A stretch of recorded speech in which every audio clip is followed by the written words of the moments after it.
Veza se prekida, Mukader se tada obraća sinem glasnim tonom, da je ona pomislila da se spasila kada je došla u vilu. Mukader izaziva sinem da pozove Metina da je spasi, ali on to neće uraditi.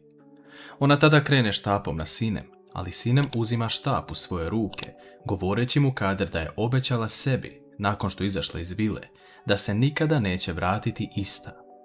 Sinem se promenila i uzela je život u svoje ruke, tako što joj niko ne smije prići na način kao pre i da će od sada uvijek imati svoje ja.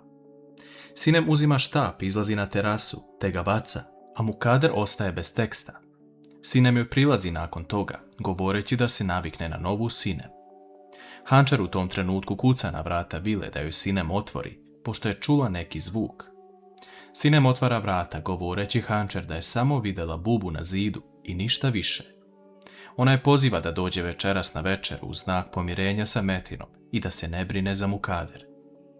Po dolasku u firmu, Džihan i Metin sretnu nove mladence, Jigita i Hila. Metin im od srca čestita veritbu, govoreći da je jedini recept za srećan brak taj da ne slušaju ko im šta govori sa strane, već da gaje svoju ljubav zajedno. Svi su ostali iznenađeni što je Metin ovako postupio i vidjeli su promjenu sa njegove strane, koja im se dopala. Prelazimo na situaciju između Čemila i Olge. Gusum ne može da veruje šta se dešava, govoreći Olgi da će joj platiti za ovo što želi da uzme muža njene prijateljice, a Čemilu se također obraća da ga bude sramota.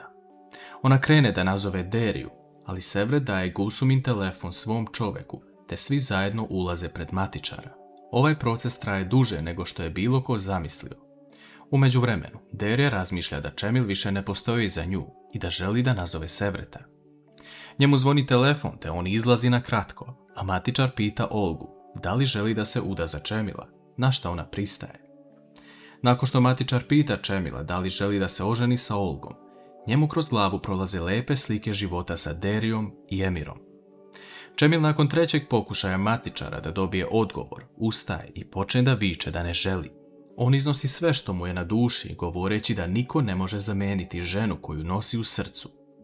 Sevret se vraća, a Olga mu govori da uradi nešto po ovom pitanju, ali Sevret tada odgovara Olgi da će sljedeći put morati da mu plati 2000 evra za dogovor i da sada neće uraditi ništa.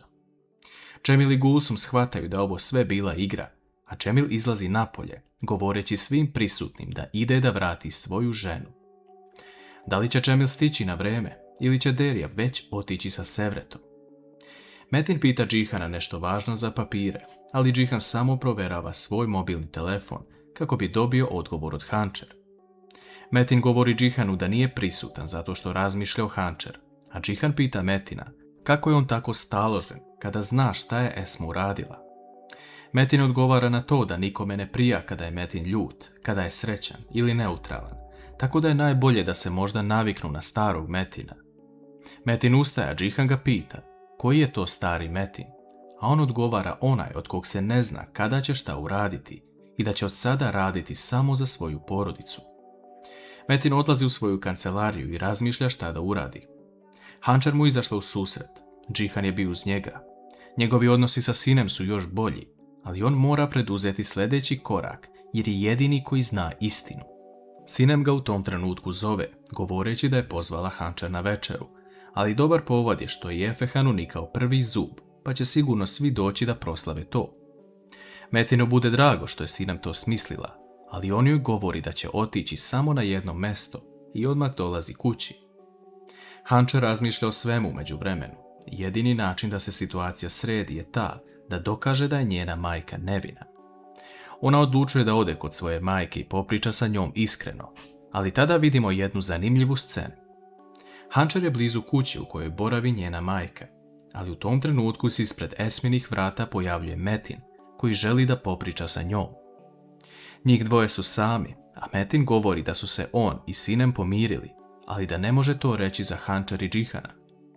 On govori da je jedini način da se to popravi taj da Esma ode.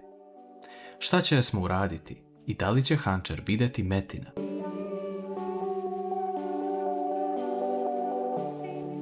Metin govori Esmi da mora stati na stranu svoje ćerke ako već neće na svoju. On joj predlaže da dokaže to da je nevina, kao što uvek govori, i da nije kriva za gubitak života njegovog oca Turguta. U tom trenutku Hančer kuca na vrata i doziva Esmu da otvori, ali Metin joj tiho govori da isključi ton na telefonu, što Esma i uradi. Hančer pokušava da nazove svoju majku, ali Esma se ne javlja, te Hančer odlučuje da se vrati kući, kako bi se spremila za večeras. Metin se tada opet obraća Esmi da nije došao samo da spasi bratu brak, već da želi da pronađe ko je kriv za taj događaj, jer možda krivac hoda kraj njih, a treba da osluži svoju kaznu. Derija čeka Sevreta već neko vreme i on se pojavljuje sa jednom biljkom u saksiji kao poklon Deriji. On želi da njih dvoje započnu novi život, jer se promeni u zatvoru i naučio je da bude dobar čovjek, pa da čak ima i svoju organizaciju.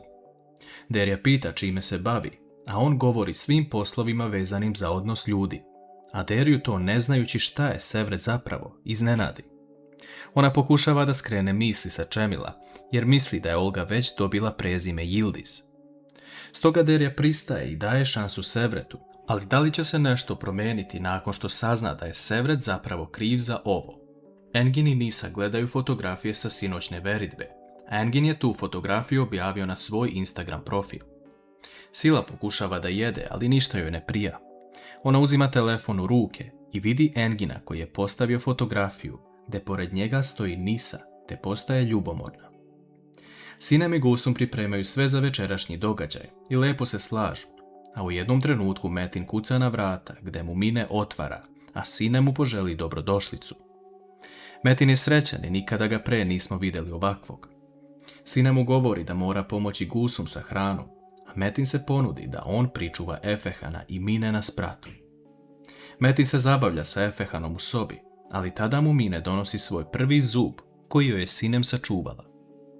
Metin gleda u zub i razmišlja da je mnogo stvari propustio zbog krivice svoje majke.